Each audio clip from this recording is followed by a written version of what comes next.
je me suis niqué en fait. Oh, c'était trop bas. Ah. Every second matters. Every moment is unique. Time shapes everything. But it never stops. Bienvenue à tous sur la nouvelle vidéo. Ah putain, j'en ai pris plein les reins. Ça va être une journée compliquée. Ça va? Je crois que c'est elle que j'ai pris dans le dos. je crois que c'est elle que j'ai pris dans les reins. Bah, bienvenue sur la chaîne YouTube principale. Je vais vous faire une dinguerie. En fait, aujourd'hui, ce qui se passe... Attends, ça va? Fonction vitale. Okay. Je vais vous faire une putain de dinguerie parce que regarde, viens voir. Ouais, c'est là. Je vous explique. Aujourd'hui, je vais donner les codes de YouTube. Avec le truc que je vais vous faire, la dinguerie que je vais vous faire, bah là, je compte vraiment sur vous. La majorité silencieuse, je sais qu'il y a plein de gens, ils sont là, ils regardent leurs petites vidéos, ils sont sur les chiottes en train de TikTok. Ah, nouvelle notification de Stéphane Couchou. Quand tu reçois les notifs, c'est pour ça qu'il faut s'abonner, mettre la cloche et tout. Hein. Et là, je le dis pour de vrai, hein, je vais prendre YouTube à fond. Hein. Une vidéo, regarde, c'était cool, machin. Pose un like, mets un commentaire, dis-nous ce que t'en penses dans les commentaires, c'est hyper important. Parce que ce genre de vidéo, on est les seuls à le faire, nous. Alors, je sais pas ce qui se fait dans le monde, je suis pas à l'affût de tout, évidemment, qu'on n'a rien inventé. Mais on essaie de donner les moyens. Aujourd'hui avec Insta360 et puis les petites Instago 3S en 4K. Alors, je tiens à le préciser, il y a Babou derrière la caméra. Babou, qu'est-ce que t'en penses de ces cams? C'est une dinguerie. C'est la meilleure action cam pour moi. Non mais je rigole pas. Hein. C'est le fonds de commerce de Subdivision. Je te jure que c'est le fonds de commerce de Subdivision. C'est-à-dire que tu prends ta petite cam, bon elle est encore neuve elle. Hop. Tu prends ta petite canne, tu l'accroches partout, tu sais, elle est aimantée, et c'est juste trop cool. Tu peux la mettre au plafond, tu l'accroches sur des colis, des machins, et nous on fait plein de clients avec ça, peut-être même un peu trop. Et en fait, tu peux vraiment faire plein de trucs, et moi je le dis, je suis pas très accro aux action cam, etc. Le fait de pouvoir la disloquer, de la mettre sur des supports métalliques, et de pouvoir l'accrocher, qu'elle soit légère, tu peux faire des trucs de dingue, ok? Aujourd'hui, nous, ce qui va nous intéresser, c'est savoir ce qu'on peut faire avec, et je vais vous faire du vrai bullet time. Alors le bullet time, qu'est-ce que c'est? En fin de compte, l'effet Matrix, c'est plusieurs caméras qui vont prendre une seule et même photo en instantané d'une même action, d'accord? Si moi je cours par exemple, ça s'arrête sur une image, toutes les photos elles se prennent. Si je fais une spline comme ça, une ligne droite, et que j'ai par exemple 25 caméras, je peux faire une ligne droite de 1 seconde en fonction de l'écartement de mes caméras, d'accord? Ce qui fait que si je fais un mouvement un peu improbable, eh ben je vais pouvoir arrêter le temps et tourner autour en fonction de la ligne que je vais faire avec la caméra, d'accord? Ça existe depuis des années, depuis l'époque de Matrix, etc. Mais moi ce que je vais faire aujourd'hui, je vais faire du Gaussian splitting, d'accord? C'est une autre technologie avec des points très stratégiques et je vais pouvoir tourner autour de la scène en 3D. Et, je dis bien et en plus, ce que je vais faire, c'est que je vais faire des choses impossibles à filmer et à arrêter. Quelqu'un qui fait ça, comme ça on arrête, on tourne autour de lui, c'est cool, pas de souci. Nous, on va aller au-delà de la gravité. On va avoir un cracheur de feu, Lucas, qui était déjà venu 2-3 fois sur la chaîne YouTube, qui va cracher une boule de feu et je l'espère, si ça marche avec un bon éclairage, etc., tourner autour de la boule de feu quand elle a arrêté et pouvoir faire des mouvements un peu improbables. Ce qui est bien avec le Gaussian splitting, alors, dans mes formations que je propose sur les tips, si vous voulez rejoindre, il y a le bouton rejoindre. C'est pas de la pub, si je me fais ma pub d'abord, parce que je sais ce que je vous livre et je sais ce que vous pouvez faire après avec mes tips, c'est une dinguerie, d'accord? C'est des formations, il y a plus de 200 heures de formation. Donc il y a un petit bouton rejoindre, déjà ça donne un coup de main à la chaîne, parce que c'est pas avec YouTube, voilà. Mais ça nous permet de faire des vidéos de dingue, nous. D'accord? Après, les caméras, les marques et tout, elles nous font confiance, on peut faire des trucs de dingue, ok? J'en ai parlé, le Gaussian splitting, en fait, tu vas pouvoir aller dans la scène où tu veux avec des points stratégiques qui vont filmer et prendre une photo d'une action, d'accord? Par contre, si tu le fais avec quelque chose qui est en l'air, si une flamme, elle arrête en l'air et que tu tournes autour, tu dis là, on a vraiment arrêté le temps. C'est pour ça que Ken Block, par exemple, dans ses vidéos, des fois, quand il saute avec une voiture qu'elle est en l'air, ça faisait ça et ça repartait. Sauf que nous, ça va être plus stylé parce qu'on va pouvoir jouer sur la rotation, on va recréer la scène en 3D et on va pouvoir en fait splitter et cropper en fait toute la scène dans notre image, ok? On se rejoint tout de suite dans une autre pièce histoire pas vous fassiez chier dans la vidéo pour faire les réglages caméra. On va vous faire gagner une petite caméra, voilà, c'est comme ça. C'est pas imposé par la marque, j'en ai rien à foutre, j'en ai plein, donc je vous en fais gagner une. Mais faisons gagner une deuxième. D'accord, une deuxième. Il y en aura 2 à gagner. Tu peux en avoir une, moi? 3 caméras à gagner dans l'espace commentaire, je te jure que je le fais. 3 Go 3S à gagner dans l'espace commentaire. Vous identifiez 15 personnes que vous connaissez. Voilà, vous identifiez plein de personnes et tout. Non, vous mettez un petit commentaire, vous mettez un like sur la vidéo et vous venez voir le Reels que je vais faire avec parce que c'est le but aussi de faire un putain de Reels artistique. Vous venez le voir et vous me posez un petit commentaire sur Instagram, enfin vous follow. Ouais, t'as compris, c'est pour attirer les mouches qu'on fait ça. Tu veux gagner un truc? Identifie ton cousin, l'ex de ta cousine, les petits frères, les machins, tous les potes de ta classe et peut-être que tu pourras gagner un cash. Bref, on va vous parler un petit peu des réglages. Alors, là, ce qui va se passer, c'est qu'en fait, toutes les caméras, elles vont filmer, pas en 4K, parce qu'en 4K, je crois qu'elle peut pas faire du 50 FPS, celle-ci. On va filmer en 2,7K pour filmer en 50 images par seconde. Pourquoi? Parce qu'en fin de compte, on peut pas les synchroniser pour qu'elles prennent toutes des photos en même temps. D'accord? On va dire qu'en grosso modo, on a 20 caméras. Si je dis, il n'y a pas de logiciel qui dit, je prends une photo et tu vois. Donc ce qui va se passer, c'est qu'elles vont tout enregistrer, sauf que je vais pas enregistrer à 25 images par seconde parce que si j'en déclenche une, ça filme. Entre celle-ci et peut-être et celle-ci, sur 25 images par seconde, en une seconde, à 25 frames, je pourrais pas tomber sur la même frame. Il va y avoir un léger décalage peut-être en une frame ou deux, d'accord? Je peux pas les déclencher en même temps. Donc automatiquement, je vais être sur 25 images, vous avez compris. Donc moi, pour essayer de gratter ça, je vais filmer avec 2 fois plus d'informations, 2 fois plus d'images, donc 50 images par seconde. Donc je vais taper un petit peu moins dans la qualité, mais vous allez voir qu'après, vu que ça va faire une interprétation 3D, ça va la recréer la qualité, y a pas de souci. Deuxième réglage, l'exposition, température, couleur, tout ça, shutter. Vu qu'on va avoir du feu, et ben si je fais un réglage dans un endroit un petit peu sombre, je vais rien voir, je vais dire je vais exposer. Dès que le collègue il va cracher sa boule de feu, ça va surexposer. Donc on va éclairer à mort notre scène pour que quand il va cracher sa boule de feu, elle soit le plus organique possible. Donc qu'est-ce qu'on va faire? On va monter le shutter, histoire d'avoir énormément de netteté sur le fou de bouger, d'accord? Ça veut dire que le feu il va être bien arrêté. Allez, à un 300, un 500e par exemple, on met beaucoup de lumière, comme ça, pas tout de mouvement, ok? Les ISO au minimum, parce que forcément vous connaissez que la post-production, tout ce qui bruite, etc. Et ben voilà, c'est pas non plus des capteurs full frame, même si elles encaissent très bien, ok?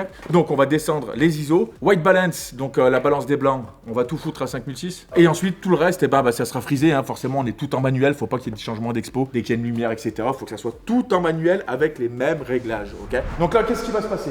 En fait, on va prendre des trépieds et on va pouvoir faire en fait plusieurs configs. Donc en gros, on a acheté plusieurs trépieds pour pouvoir faire plusieurs splines différentes. Rien que là déjà les écarts c'est compliqué parce que là c'est cool, mais là au milieu quand on va passer ici, il va y avoir des manques. Tu vois ce que je veux dire? Eh oui. Donc ça veut dire que je préfère limite prendre plus de trépieds, serrer ça, ici en mettre 3, que plutôt faire carrément toute une sphère autour parce que plus tu as de caméras, plus tu auras d'informations, plus tu auras de... Voilà, c'est pour ça que le Gaussian Splatting, souvent tu prends ton téléphone ou ta caméra, tu scannes tout autour. Ah bah forcément, tu as 50 000 informations. Nous, on va tout faire en one shot. Et on est obligé de le faire avec plusieurs caméras différentes. Donc c'est pour ça que c'est compliqué.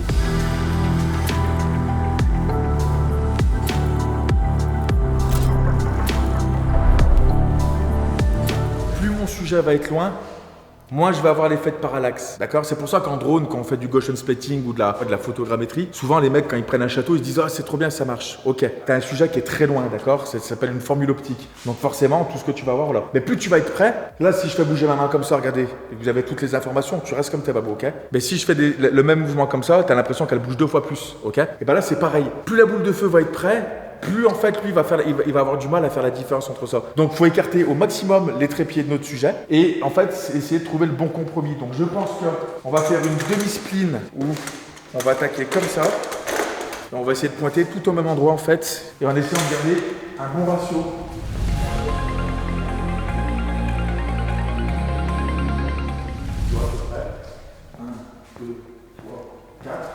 On est à une amplitude de 4 mètres. Lucas il va cracher son feu ici au milieu. Donc il va se reculer, il va cracher son feu à peu près par ici. Et nous le but c'est de tourner, de faire des espèces de boomerang autour de la flamme, peut-être zoomer dedans, faire des reverse, etc. Ça va être la première étape. Pendant qu'elles seront toutes en train d'enregistrer, on va les laisser enregistrer, Babou, ok? Et tout de suite, on va décaler, tac, pour faire une beaucoup plus grande ligne. Et tout de suite derrière, on va re-shooter. Ce qui fait qu'au moins, voilà, je vous le dis, avec Lucas, je vais faire un seul essai. Je vais faire une seule boule, je vais faire un seul setup. Mon setup, c'est 3 par 7, d'accord? Donc ça veut dire que j'aurai une ligne large comme ça, qui va faire entre 4 et après peut-être 7 ou 8 mètres parce qu'on va les décaler pour essayer de voir si on peut aller gratter un petit peu de longueur et vous faire voir que le Gaussian Splatting ça marche de ouf. Donc là je suis en train de regarder un petit peu la distance, je pense que c'est limite. En plus la boule de feu elle va arriver assez près, ça va être quand même assez limite tu vois, donc on va pas faire plus que ça, sauf on fera un essai sur le deuxième coup et pareil pour la hauteur, ok? Et là en fin de compte je suis en train de faire de l'exposition, donc il y a une 600D Pro là. Une 600D Pro là qui sont tabassées à 100%. Comme ça, lui, quand il va cracher sa boule de feu, et ben sa boule de feu, on aura une bonne exposition. Plus lui va être exposé, plus sa boule de feu, elle va être sous-exposée. Ok? Donc ça veut dire que si j'en mets 6 ou 7, limite sa boule de feu, elle sera beaucoup moins exposée que la lumière qu'on va lui rajouter. Ce qui fait qu'on aura vraiment tous les trucs organiques du feu.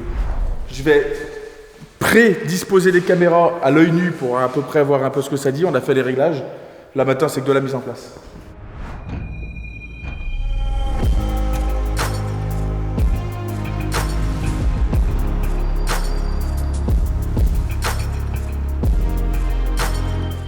Tu te mets là et tu craches ici. Ok? Tac. Ensuite, sur la même configuration, tu viens ici. Tu viens à peu près là. Ok? Je peux peut-être pas te mettre le diaphragme du sol. Tu te mets ici. Donc là, tu vas juste te mettre au milieu là. Je vais juste faire mes réglages sur toi de caméra parce qu'on va tout enregistrer en one shot. On va pas essayer de rester 15 000 ans en fait. Et comme ça au moins, on va pouvoir faire des bons réglages, ok? Là, je vais tout allumer.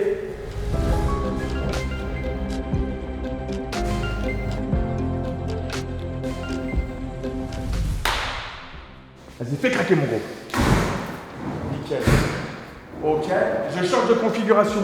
Tu vois, vu que je sais où il frappe là. Ok, il frappe là.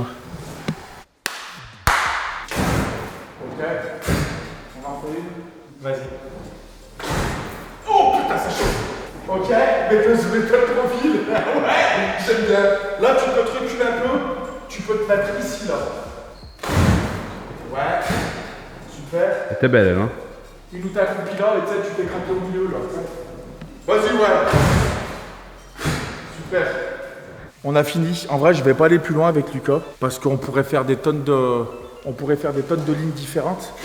Là, le but, c'est de vous faire voir comment ça fonctionne et que c'est possible en fait. Avant, c'était obligé en fait, si tu faisais du vrai bullet time, t'étais obligé d'avoir vraiment des caméras qui soient vraiment parfaites parce que c'est ce qui allait te faire physiquement ta vidéo. Une frame égale une caméra. Là, vu que je recrée un environnement, même des interframes, etc., je peux me permettre en fait de faire un petit peu des mouvements que je veux et de mettre des caméras qu'elles soient pas parfaitement alignées. C'est très bien aussi, ça fonctionne, ok? Vraiment, je compte sur vous pour vos likes et vos trucs parce que c'est du taf. Mine de rien, c'est du taf. J'essaye de vous faire des trucs qui sortent un petit peu de l'ordinaire. Donc moi, ça me fait plaisir. Babou, il kiffe ce genre de projet. Et j'espère que ça vous plaît vraiment. Donc ça, il faut vraiment le dire dans l'espace com. J'aime bien lire vos commentaires parce que vous me donnez des idées aussi à chaque fois. Ouais, tu pourrais faire ci, ça. Donc c'est juste trop cool. Donc on se rejoint tout de suite sur l'ordinateur pour vous montrer exactement ce que je fais en post-production et vous montrer la petite technique pour pouvoir synchroniser.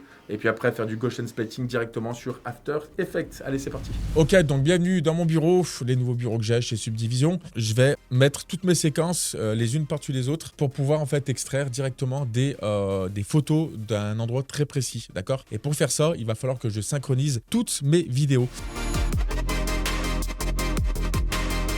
Je vous le fais très rapidement, mais vous avez compris un peu le délire, hein. Je vais dans synchroniser, je mets canal de piste audio 1, je fais OK.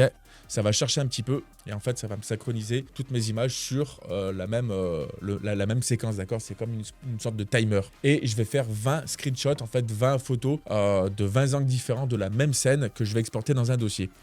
Donc là je suis sur mon logiciel de Gaussian splitting qui est PostShot. Donc je vais prendre toutes mes séquences et en fait vous allez vite comprendre, je glisse ici. Au lieu de faire Use Best Image, je vais faire Use All Image avec mon accent de français. Ok, regardez.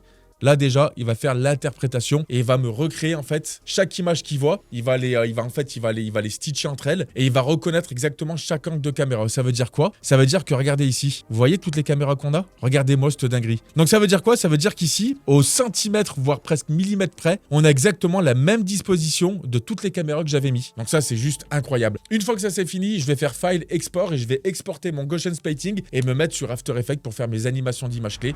Et ben là je vais importer justement ce que j'ai exporté de mon Gaussian splitting. Donc je le mets ici, je l'ai appelé 2 ici parce que je vais faire plusieurs séquences, ok? Ici je vais faire clic droit, nouveau, calque d'effet. Une fois que j'ai mon calque d'effet, ça je vais le glisser en bas aussi. Je vais aller appliquer Gaussian Split.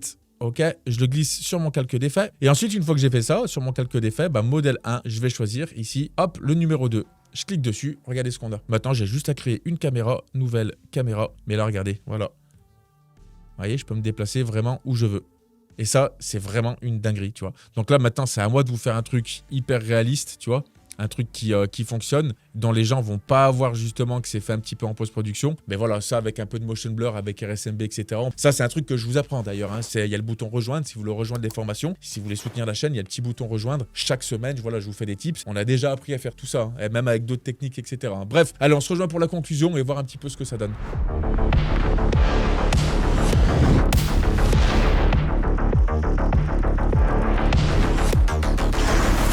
Ok, donc pour cette conclusion, comme vous avez vu, ça marche super bien. On n'a pas besoin forcément de 50 000 caméras, juste si on les positionne bien, si on les espace bien, en fait, on peut faire 50 000 choses différentes. J'ai pas voulu faire un tour complet à travers, autour du mec qui crache du feu, autour de Lucas. J'ai pas voulu faire une sphère tout autour. J'aurais pu, c'était juste pour vous montrer en fait qu'aujourd'hui, avec les technologies Et avec les cams qu'on a, et ben ça marche bien en fait. Ça marche bien avec un petit peu de post-production, un petit peu de bon sens et de créativité. On peut faire vraiment des choses magnifiques. Merci à tous pour votre fidélité. J'espère que ça vous a plu. Si c'est le cas, je compte vraiment sur vos likes parce que je prends YouTube à mort. C'est Manon derrière la caméra, c'est Manon qui fait les petits montages. C'est une personne que j'ai embauchée il y a 2 jours maintenant, 2-3 jours. Donc je vais vous faire du contenu très très régulier. Mais vraiment, je compte sur vos likes, je compte sur vos commentaires. C'est hyper important pour savoir si vous aimez ou pas ce genre de contenu. Et puis voilà, je remercie Insta360 aussi. Forcément, c'est sponsorisé par Insta360 parce que j'ai utilisé leur caméra. En tout cas, je vous dis à très bientôt pour des prochains contenus. Ça arrive, il va y avoir au moins une vidéo par semaine. Vous allez voir une très belle vidéo à chaque fois. Je vous laisse aussi mes réseaux sociaux sur Instagram si vous voulez venir me suivre. Je suis beaucoup sur Instagram, X et tout le bordel, j'y vais moins. En tout cas, ça me fait très plaisir pour vos retours. Je vous dis à la prochaine. Soyez vous-même et surtout, soyez créatifs. Peace.